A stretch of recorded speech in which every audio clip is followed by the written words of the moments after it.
Hi guys, Ian here from Northwest Badminton. Nanoflare 800 in the house right now. Very excited. This racket looks gorgeous. Today we're going to do the full review for this racket for you. And we're going to talk about a lot of things. We're going to talk about the color, the appearance. We're going to talk about the new frame that they came out with. And stiffness of the shaft and just some average stuff, grips and recommended stringing and so on. So we're going to start with color. First thing, this racket looks gorgeous. It's a matte finish, darkish gray, not very black, but I would say darkish gray. But when it comes a little bit more towards the grip side, it kind of becomes a lot darker and then turns fully black. So it's a really nice contrast throughout the racket. If I get the shield off, this racket on the side of the frame, inner frame, it has some contrast of gold and red paint to make this racket look cool. It's kind of like a flame paint, flame-ish design paint on the side. Definitely looks nice. But when I take a closer look at this racket, you know what? This racket looks very, very similar to one of their mid-range racket called approx 22, which is kind of sad. So approx 22, the price point is around $100. And this racket, the price point, this is a high-end racket. And I don't know the price yet, I haven't confirmed the price yet, but I know it's definitely more than $100. And it looks very similar. So I don't know what they're thinking about, but definitely they look good. It's just, I don't know whether it's a good thing or not, you know? And that's that. Moving on, talking about the frame. This frame, they claim to be their latest, their newest frame called the Razor frame. The Razor frame, they claim to have the thinnest thinnest frame they ever made in their history. I don't know whether in the history or not, but the thinnest frame they ever made.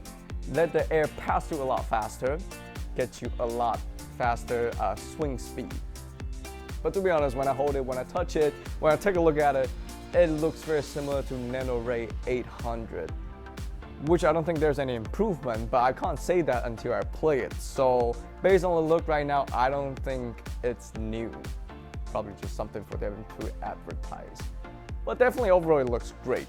One thing I have to point out though, since the frame is very thin, I don't know the durability about this frame. So 700, when Nanoflare 700 came out, a lot of our customers bought them.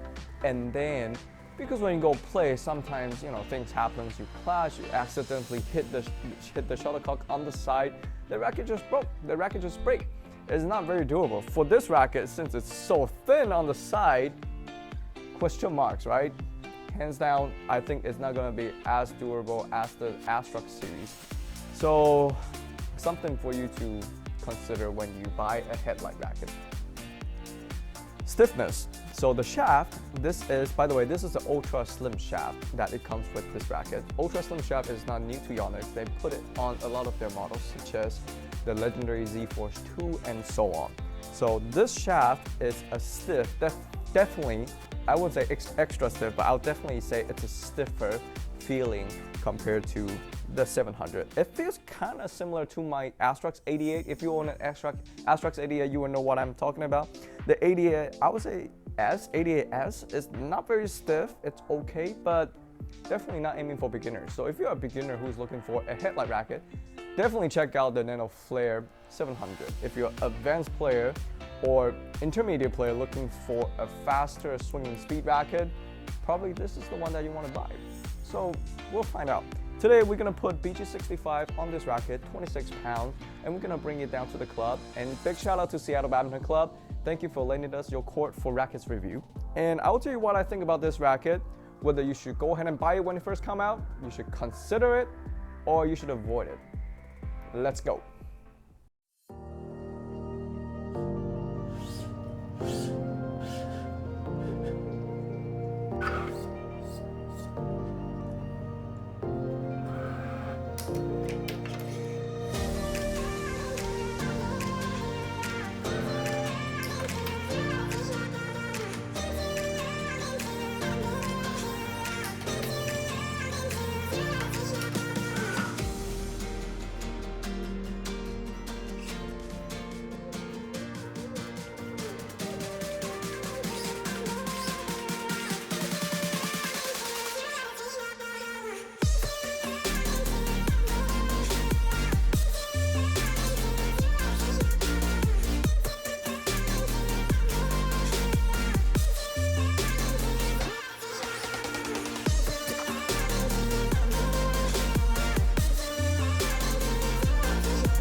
We've been driving around, singing songs way too loud because we wanna.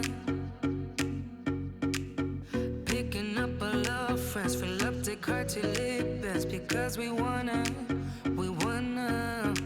Yeah, we just wanna have fun.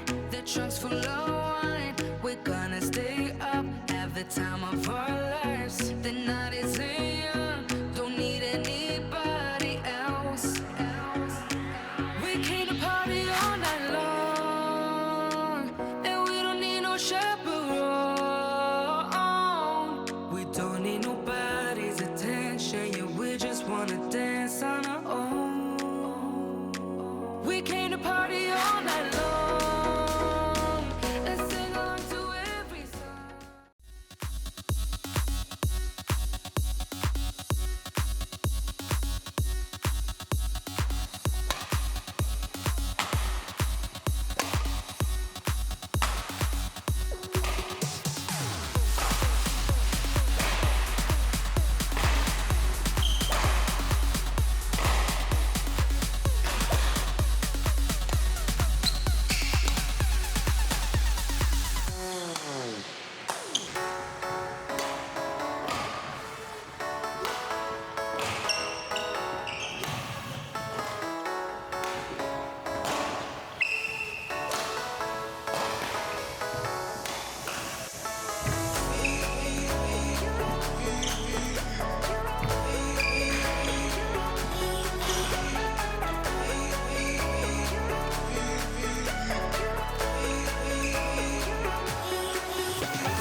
So, just finished playing and trying out this racket.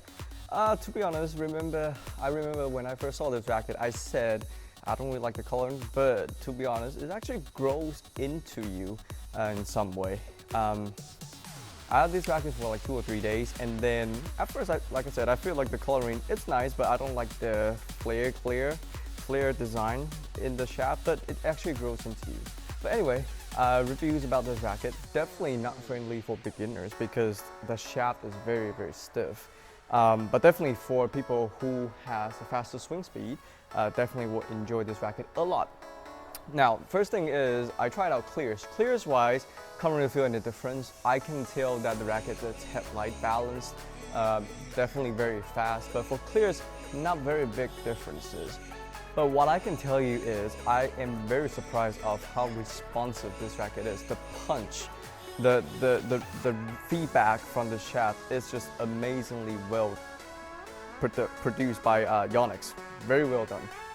And talking about drops, I'm kind of struggling with drops today, probably because I haven't been playing for a while. But the thing is, this racket, it's so fast that I feel like my swing speed for drops, it's a little bit on the faster side, but definitely can be controlled. But today, I feel like the performance for the drop isn't as great as my Astrox, but that's just my personal preferences. And then we also try out net shots. Net shots were amazingly well done as well. We did BG65 on the string, but I would prefer actually BG80 after trying it today. I feel like when you get this racket, probably go put on BG80 or BG80 Power. Definitely feels great with the combination of a speed frame and a stiff shaft. Net shot wise, nothing to say about. Very easy to control in front of the net. Net kills, amazingly well done. The net kills were on point, pinpoint smashes, wasn't using a lot of strength. Like I said, the feedback from the shaft and the M40X graphite was very, very well engineered. some pros and cons though. When I was doing the net kills, if I kind of hit a little bit off the center, I feel like the shot isn't going as fast compared to my Astrox in some way, because I feel like the head shape is just a tiny little bit smaller. Probably, I actually compare with the Astrox 99. Astrox 99 looks a little bit bigger, but probably it's just the way I look at rackets because of the coloring. But definitely when I hit off center, it wasn't that forgiving. So I would say probably 8 out of 10. 8 out of 10 from the net kills that I've played. Moving on to smashes. Don't feel like extremely powerful in the smash. Definitely fast, but I would say if I'm looking for a sharper angle, I will be suffering a little bit. Like I said, the head of this racket moves so fast that it's kind of hard to control the shot. But the feedback is great though. So overall, fantastic racket again by Yonex. Will I be using it? Probably or probably not. I really like my Astrox 88, but definitely this one is very, very comparable to my 88S, but definitely I get a little bit more power out of the 88S. But there is a lot of speed rackets out there, like the Victor Aura Speed as well. So I would say both of them actually performs great, but if you are a Yonex guy, definitely this is the one that you want to go for. So should you just go ahead and buy it or consider it, or should you avoid it? In my opinion, based on my review today, and I am just assuming that the durability for this racket won't be that great compared to Astrox, I would say probably you should consider it. So considering it to put it in your bag, if you don't clash, then definitely go ahead and buy it. But for me, I would definitely consider it as my next speed racket. Thank you for watching. Remember to subscribe to our channel, and I'll see you guys next time. Bye bye.